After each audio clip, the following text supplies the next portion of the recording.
Excuse me மாமா. வாமா, come in. Sit down. என்ன மேடம், முதலாளினியா ஃபர்ஸ்ட் டே எக்ஸ்பீரியன்ஸ் எப்படி இருக்கு? முதல்ல என்னாலே நம்ப முடியல. அதனால மத்த ஸ்டாஃப்க்கு இத நம்ப கொஞ்சம் டைம் எடுக்கும் மாமா. நேத்து ஒரு தைரியத்துல உங்ககிட்ட நான் சரின்னு சொல்லிட்டேன். ஆனா இப்போ எல்லாத்தையும் நினைச்சு பார்க்கும்போது தப்பு பண்ணிட்டேனோன்னு தோணுது மாமா. ஏன் அப்படி தோணுது? சந்தோஷ், தேவி, நட்ராஜ் மாமா மட்டும் இல்ல, அத்தை உட்பட எல்லாருமே நான் தான் உங்ககிட்ட பேசி இந்த மாதிரி உயில் எழுத வச்சுட்டு தான் நினைக்கிறாங்க. தேவையில்லாத மொத்த குடும்பத்தையுமே எனக்கு எதிராக கோவப்பட வச்சுட்டீங்களோன்னு எனக்கு தோணுது மாமா. புரியுதுமா. என்ன பண்ணலாம்? வேற எல்லா முயற்சியும் எடுத்தோம், அது பலிக்காம போனதுனால தான் இந்த ஏற்பாடு செய்ய வேண்டி வந்துருச்சு. நான் தோத்து போன இடத்துல ஒன்னு அங்க உட்கார வச்சிருக்கிறேன். இது எவ்வளவு தர்ம சங்கடமான வேலைன்னு எனக்கு புரியுது. ஆனா எனக்கு உண்மையில நம்பிக்கை இருக்குதுமா. இந்த குழப்பத்திலிருந்து என் மக்களை சகஜ நிலைக்கு கொண்டு வர்றதுக்கு உன்னால மட்டும்தான் முடியும். அதனாலதான் இப்படி உயில் எழுதினேன்.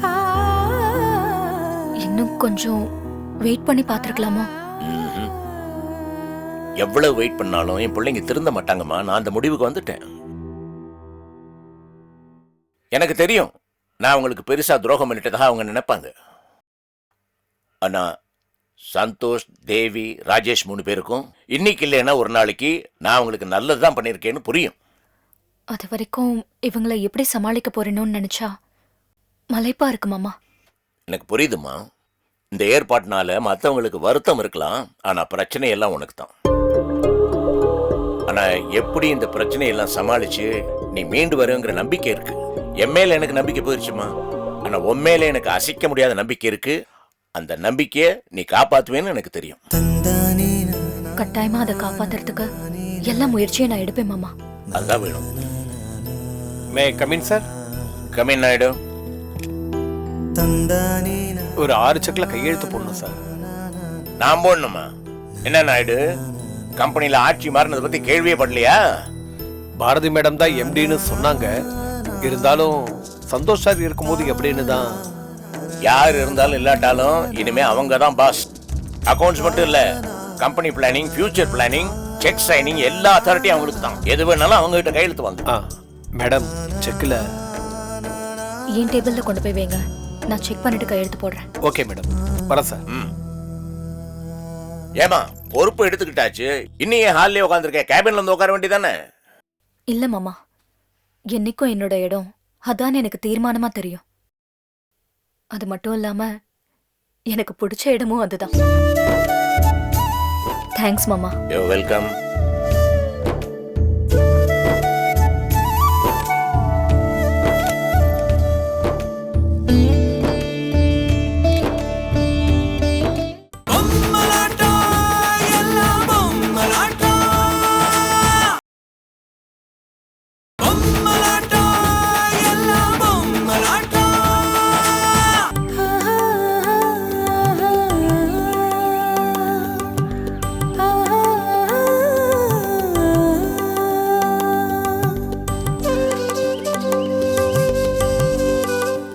அப்படின்னா உங்க ஷேர் எவ்வளவு வரும்? எனக்கு என்ன தெரியும், அப்பாவுக்கு தான் தெரியும். அம்மா, சிதம்பரம் அங்கிள் பாரதிக்கு ஏன் பங்கு கொடுத்தாரு? அது எங்கள் ஃபேமிலி பாலிடிக்ஸ். எனக்கு புரிஞ்சாதானே உனக்கு சொல்ல முடியும். பட் ஒரே ஒரு விஷயம், என்னை பொறுத்த வரைக்கும் பாரதி நீ ரொம்ப நல்லவங்க. அவ்வளோதான் எனக்கு தெரியும். சும்மா ஒரு தடவை கெஸ் பண்ணி பாருங்களேன், உங்க ஷேரோட வேல்யூ எவ்வளவு இருக்கும்? எங்கள் பிஸ்னஸ் எவ்வளோ பெருசு, என்ன வேல்யூ, எதுவுமே எனக்கு தெரியாது. இன்ஃபேக்ட் எங்கள் கம்பெனியில் என்ன ப்ரொடியூஸ் பண்ணுறாங்கன்னு கூட எனக்கு தெரியாது. அப்புறம் எப்படி என்னால் கெஸ் பண்ண முடியும்? 100 கோடி வேல்யூ இருக்குமா? இருக்கலாம், இல்லாமலையும் இருக்கலாம். தெரியல.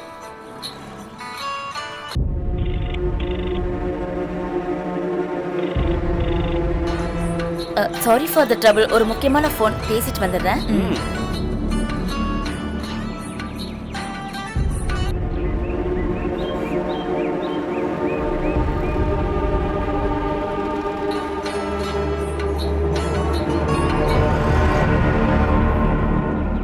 அப்பா உங்ககிட்ட இருந்து தகவல் வந்தாதான் நான் ராஜேஷை நெருங்கறதா வேண்டாமான்னு முடிவு பண்ண முடியும். சோஃபி, அவங்க ஃபேமிலி பற்றிய டீட்டெயில்ஸ் ஃபுல்லாக நான் விசாரிச்சிட்டேன். அவங்க ஃபேமிலி ரொம்ப பெரிய ஃபேமிலி. அவங்க சொத்து கரை காணாமல் இருக்குது. அந்த பையனோட பங்கு மட்டும் 500 கோடி 600 கோடி கிட்ட சேருமா. அடேங்கப்பா, நேத்து அவங்க பெரியப்பா சொத்தை பாகம் பிரிச்சு இவனுக்கு ஒரு பங்கு எழுதி வச்சுட்டாராம்ப்பா. அட்ரஸ் சக்க. அப்ப நீ அந்த வீட்டில் வாக்கப்பட்டாலே நீ மகாராணி தான். ஃப்ரெண்டு கிண்டுலாம் நீ இறக்கம் பார்க்காதம்மா. நேரடியாக அட்டாக் பண்ணி எப்படியான அந்த பையனை உன் வழிக்கு கொண்டு வர வச்சு ஒன்னா லவ் பண்ண வச்சுடு. அப்பதான் நீ பொழைக்க முடியும். அதெல்லாம் என்கிட்ட விட்டுருங்கப்பா, அத நான் பாத்துக்கிறேன். Very good. ராஜேஷோட மாலதி தான் பேசிட்டு இருக்கா. அவளை ரொம்ப நேரம் தனியா பேச விட்டாலும் தப்புதான். நான் உள்ள புந்து அட்டாக் பண்றேன். இந்த தொல்லை எல்லாம் உனக்கு எதுக்குமா? நைஸா பேசி நம்ம வீட்லயே மீட் பண்ணலான்னு அவங்களை கூட்டிட்டு வந்துரு. மாலதி கிட்ட பேச்சு கொடுத்து அவனை நான் தனிமைப்படுத்திடுறேன். நீ அந்த பையன் கிட்ட எவ்வளவு நேரம் வேணா பேசிக்கிட்டே இரு. நல்ல ஐடியா தான்ப்பா, நானும் ட்ரை பண்றேன். சரிப்பா, நான் அப்புறமா பேசுறேன். பாய். ஓகே, பாய் சோபி.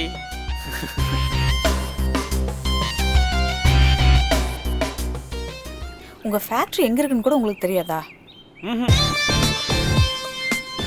அத பத்தி பேசுறதுக்காகவா நம்ம பார்க்குக்கு வந்தோம்? வேற மேட்டர் ஏதாவது பேசலாம்ல. உனக்கு ஒன்றும் தெரியல. ராஜேஷ் தலையில பெரிய பொறுப்பே இருக்கு. எல்லா சொத்தையும் அவர் தானே மெயின்டைன் பண்ணணும். அப்படின்னா சொத்தை பத்தி அவருக்கு நல்லா தெரிஞ்சிருக்கணுமா வேண்டாமா? அதான் பேசிட்டு இருக்கேன். உன்னோட என்ன எனக்கு புரியுது. பட் சொத்தை மெயின்டைன் பண்ணுறதை பற்றி நான் கவலைப்பட வேண்டாம். எங்கள் அப்பா எல்லாத்தையும் பார்த்துப்பாரு. நான் இப்போ மாதிரியே எப்போவுமே ஜாலியாக லைஃப் என்ஜாய் பண்ணணும். ஐயா ஜாலியாக என்ஜாய் பண்ணுவாராம். உங்கள் அப்பாவுக்கு நீங்கள் தாங்க ஹெல்ப் பண்ணணும். இப்படியே எல்லா பொறுப்பையும் அவரே பார்த்துக்குவாருன்னு விட்டுட்டா உங்களுக்கு எப்போ தான் பொறுப்பு வர்றது? அதனால் இப்போ இருந்தே அந்த சொத்தோட வேல்யூ, ஆஃபீஸ் எப்படி நடக்குது எல்லாத்தையும் ஒழுங்காக தெரிஞ்சு வச்சுக்கோங்க. சொத்து நம்மக்கிட்ட வர்றது பெருசு இல்லை.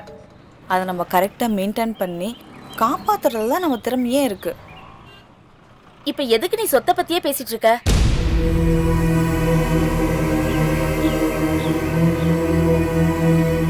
அவரோட சொத்தை மெயின்டைன் பண்றதுக்கு அவருக்கு தெரியாதா? இல்லடி, அவருக்கு ஹெல்ப் பண்ணலாம் தான். அவருக்கு ஹெல்ப் பண்ண 1000 பேர் இருக்காங்க. நம்ம வேலை என்னவோ அதை மட்டும் பாப்போம். சரி, போன தடவை பார்க்ல உங்க அண்ணன் வந்து பார்த்து பிரச்சனை ஆயிடுச்சுன்னு சொன்னியே, இப்ப பரவாயில்லையா?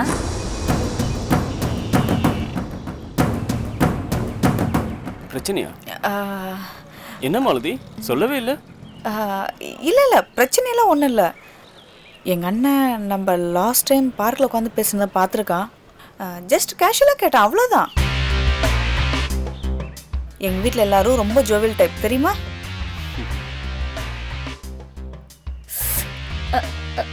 நானும் அதைத்தான் சொன்னேன். ஆமா, நாம எதுக்கு இனிமேல் பார்க்ல மீட் பண்ணணும்? பேசாம நம்ம வீட்லயே மீட் பண்ணிக்கலாமே. சாரி, எங்கள் வீட்டில் அதெல்லாம் பாசிபிள் இல்லை. உங்க வீட்டை எதுக்குடி டிஸ்டர்ப் பண்ணணும்? ராஜேஷ் வீட்டுக்கு போனாலும் நல்லா இருக்காது. பேசாம எங்க வீட்லயே மீட் பண்ணலாமே. வா, இது அட்டகாசமான இடமா இருக்கே. நானும் ராஜேஷை ரொம்ப நாளா எங்க வீட்டுக்கு கூட்டிட்டு போகணும்னு இருந்தேன். எங்க அப்பாவையும் இன்ட்ரடியூஸ் பண்ணி வச்ச மாதிரி இருக்கும்ல. Super idea. ராஜேஷ், நீங்க என்ன சொல்றீங்க? I don't mind. பேசுறதுக்கு தானே, எங்கிறது பேசினானே. ஓகே, அப்போ நாளையிலிருந்து சோஃபி வீட்டில் சந்திக்கலாம்.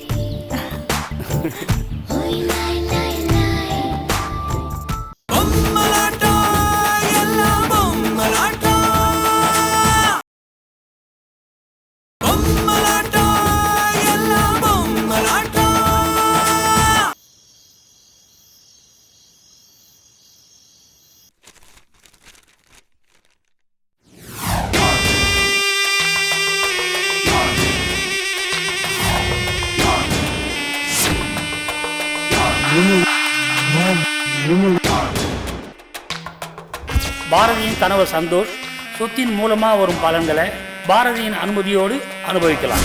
ஆனால் சொத்துக்களை விற்கவோ பரிமாற்றம் செய்யவோ கம்பெனிகளின் முடிவுகளில் தலையிடவோ அவருக்கு எந்த உரிமையும் இல்லை.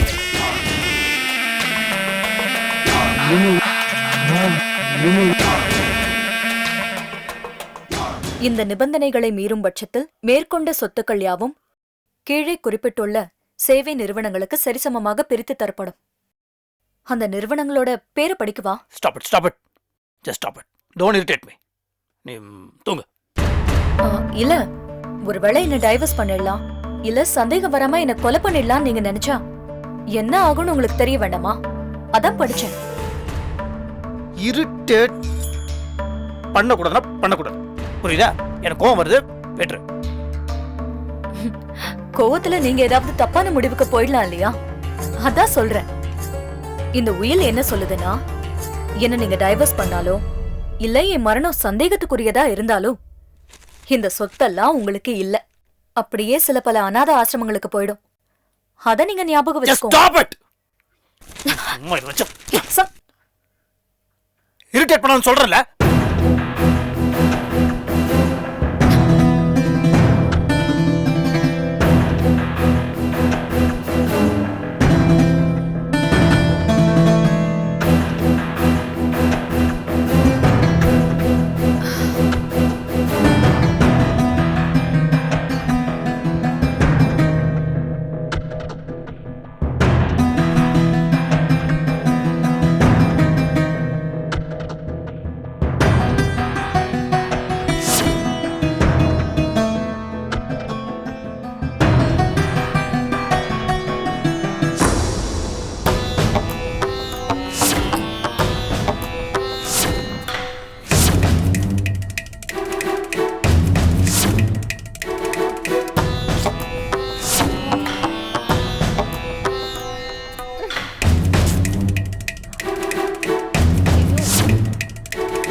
இன்னிலிருந்து 3 மாசத்துக்குள்ள தேவி கல்யாணம் பண்ணிக்கணும்.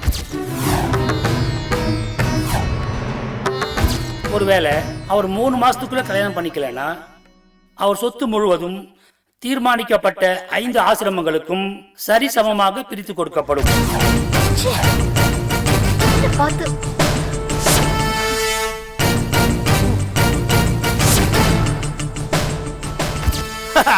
உனக்கு ஒரு கிளாஸ் வச்சிருக்காரு. இன்னும் 3 மாசத்துல நீ யாராவது கல்யாணம் பண்ணிக்கணும், இல்ல யாராவது லவ் பண்ணியா தொழிலும், இல்லனா தெருவுல போய் பிச்சை பிச்சை பிச்சை எடுக்கணும்.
திரு சிதம்பரத்தின் கம்பெனி அசையும் அசையா சொத்துக்கள் எல்லாமே 3 சம பங்காக பிரிக்கப்பட்டிருக்கு. அதுல முதல் பங்கு அவருடைய மருமக பாரதிக்கு போய் சேரும். பாரதியின் கணவர் சந்தோஷ் சொத்தின் மூலமா வரும் பலன்களை பாரதியின் அனுமதியோடு அனுபவிக்கலாம். ஆனால் சொத்துக்களை விற்கவோ பரிமாற்றம் செய்யவோ கம்பெனிகளின் முடிவுகளில் தலையிடவோ அவருக்கு எந்த உரிமையும் இல்லை. 2வது பங்கு ஒரு கண்டிஷன் பேர்ல அவர் மகள் தேவிக்கு எழுதி வைக்கப்பட்டிருக்கு. அது என்ன கண்டிஷன்னா, இன்னிலிருந்து 3 மாசத்துக்குள்ள தேவி கல்யாணம் பண்ணிக்கணும். ஒருவேளை அவர் 3 மாசத்துக்குள்ள கல்யாணம் பண்ணிக்கலன்னா அவர் சொத்து முழுவதும் தீர்மானிக்கப்பட்ட 5 ஆசிரமங்களுக்கும் சரிசமமாக பிரித்து கொடுக்கப்படும். 3வது பங்கு சொத்து இப்போதைக்கு திரு சிதம்பரத்தின் பேரிலேயே இருக்கு. அவர் தம்பி மகனான ராஜேஷ் திருமணம் செஞ்சுக்கிட்டா அந்த நாளிலேயே அந்த பங்கை ராஜேஷுக்கு சிதம்பரம் சார் மாற்றி எழுதி கொடுப்பார்.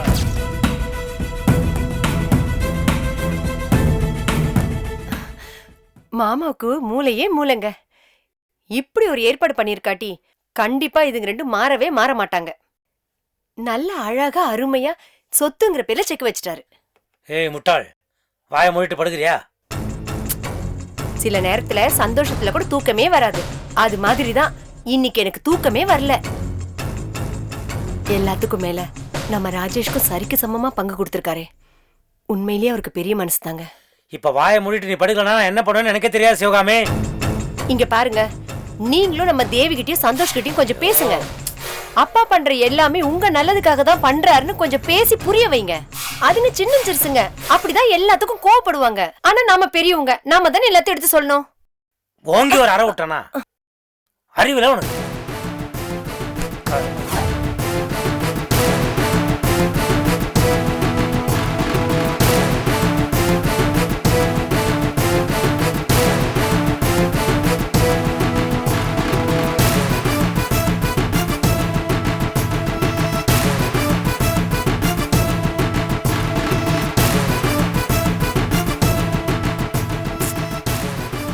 சித்தி டார்ச்சர் தாங்க முடியல.